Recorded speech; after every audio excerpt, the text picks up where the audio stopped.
የኒውዮርክ ከተማ ከንቲባ ዞህራን ማምዳኒ በስደተኞች ዙሪያ የነብዩ ሙሐመድ ሰለላሁ ዐለይሂ ወሰለምን መንገድ መከተል እንደሚገባ ተናግረዋል። አዲሱ የኒውዮርክ ከተማ ከንቲባ ዞህራን ማምዳኒ በስደተኞች ዙሪያ የነብዩ ሙሐመድ ሰለላሁ ዐለይሂ ወሰለምን መንገድ መከተል እንደሚገባ የሂጅራን ታሪክ በመጥቀስ ተናግረዋል።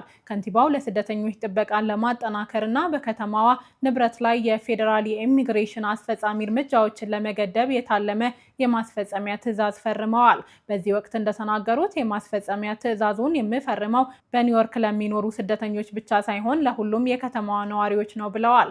የተፈረመው የማስፈጸሚያ ትዕዛዝ የአሜሪካ የኢሚግሬሽን እና የጉምሩክ አስፈጻሚዎች ማለትም ICE ወደ ከተማይቱ ያለ ፍርድ ቤት ትዕዛዝ መግባት እንዳይችሉ የሚያደርግ ነው። ትዕዛዙ የሚመለከተው ትምህርት ቤቶችን፣ መጠለያዎችን፣ ሆስፒታሎችን እና የመኪና ማቆሚያ ቦታዎችን ጨምሮ በከተማው የሚተዳደሩ ተቋማትን ያካተተ ነው።